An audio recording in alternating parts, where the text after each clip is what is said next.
This is either a 1-minute or 10-minute message, depending on how you answer the following question. Do you have now, or are you on track to having, all the income you will ever need for that day when you either want to or are forced to quit working? There is only one of 3 answers to this question. Yes, no, or I don't know. About 3 out of 100 of us can answer yes. If you really are one of the 3, you can turn off this video and give it to someone else. If you are one of the 97% that answered no or I don't know, then you will want to listen on. One reason a person may fall into the 3% category of being financially prepared for their future is that somehow, some way, some basic financial facts got through to them. They realized early on that leaving their financial security to their country's government, or leaving it to their employer, or leaving their financial security to their stockbroker is total insanity. We are all capable of living, working, and managing our financial affairs in such a way so as to be, at the very least, a millionaire by age 50. And with any luck, extra education, or ambition, we could all be multimillionaires. Here is the basic problem. The lure of buying things we cannot afford is far more powerful than the lure of investing for our future security. As soon as we get our first job, we have this pent-up demand to buy things on our own, things we want, without having to ask anyone. We bought a pair of Levi's or True Religions, and some Starbucks, and some Nikes. Then we got a cell phone and an iPod. Then we had to get an iPhone to replace the cell phone. Then we leapt into a nice car. And on it goes. But wait, we're out of income. Perhaps long before we come to our senses.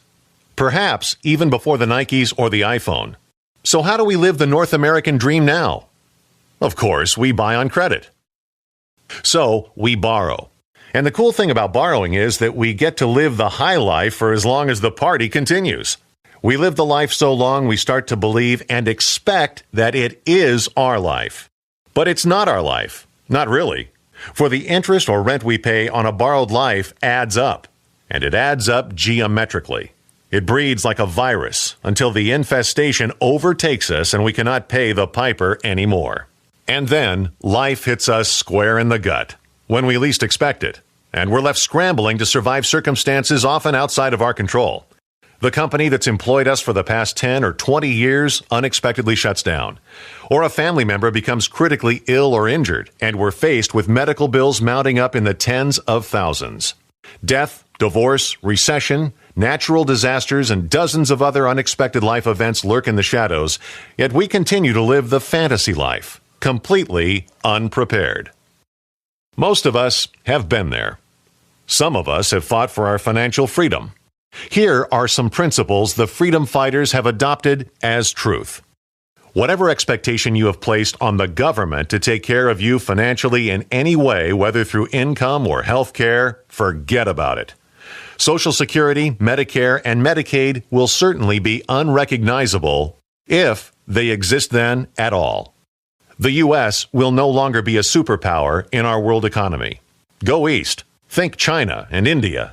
They have 2.5 billion hungry people between them. The workforce of these developing countries takes its education seriously. They are at the beginning of their own industrial, technological, and knowledge revolutions. Their economies are just starting to rev up. And besides taking all of our manufacturing, computer, telecommunications, and call center jobs, they are burning up all of our oil. Not oil that we produce here within our protected borders, mind you, but the oil that we have been buying cheaply from terrorist nations since the early 1900s. Forget about protectionism for jobs we think are entitled to us just because our granddaddy had them. We are all part of a global economy, and believe it or not, we are on a collision course for becoming a minor player. Jobs will continue to vanish.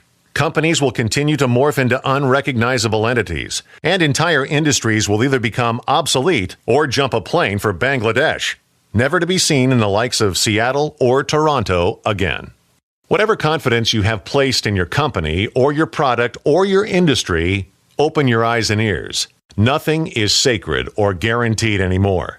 Your company will back its way out of its retirement obligations in a blink of a board meeting, or be bought up by some global conglomerate on a feeding frenzy. Or worse yet, one day your stock options are soaring and you're a monopoly millionaire, and the next day your office door is chained shut by the FDIC or the SEC. Just ask the folks at Enron, Global Crossings, MCI WorldCom, Quest, Tyco, IndyBank, and dozens more. Here are some core strategies you will want to execute right away to build a fortress of financial security around you and your family. Develop a game plan. When do you want to retire? How much income do you want and need to accomplish that? How much do you need to earn and save to get there? How will you do it? You need a plan. We all need a plan, and a very good one. Cut your spending and cut your debt. The only debt that serves you is mortgaged real estate. Everything else is eroding your financial security. Pull your lifestyle back to be one paid for by your net income after taxes. Cut your taxes. One simple and powerful way is to create a residual royalty income business. Start taking advantage of the deductions that businesses enjoy. Deductions are net income in your pocket. Start investing and saving as much as possible in investment vehicles you understand and can control. Buy real estate like Boardwalk and Park Place. The best real estate will always appreciate. Waterfront, downtown in the better areas, and areas of economic growth are good investments. Increase your net income. Start a residual royalty income business. Get some additional income flowing so you have money to invest in real estate. Build assets, not job security. A job is fine. A business is better. Did I mention a residual royalty income business yet? These simple investment habits can solve most all of our non-health related life challenges and put us on the fast track to financial freedom. And as you can see, they require extra cash to invest wisely. So how do you get the extra cash? Well, first, as stated earlier, reduce your spending and get into business to maximize your deductions. Those two strategies will likely net you at least $500 to $1,000 a month. And second, start a residual royalty income business. Every week, 475,000 people launch their own RRIBs. There are already 40 million of them in place, moving over 100 billion in products every year and paying 40 to 50 billion in royalties to the owners, people just like you, every year. Robert Kiyosaki, author of Rich Dad, Poor Dad, Jim Collins, author of Built to Last and Good to Great, David Bach, author of The Automatic Millionaire, and Donald Trump, author of Why We Want You to Be Rich, all endorse and champion this business model. And perhaps most incredibly, the Oracle of Omaha, Warren Buffett, has been quoted as saying, "Dollar for dollar, the best investment Berkshire Hathaway has ever made," speaking about buying 3 different RRIB companies. It is later than you think. The next 5 years will fly by. You can either be on top of the power curve by then with a free ride all the way home, or you can be behind it still, with all the struggle, fear, and angst that goes with it. Are you ready to see and hear more? Are you ready to take a stand for your family's financial freedom? Are you ready to fight for it? Do it now. Contact the person who sent you this invitation.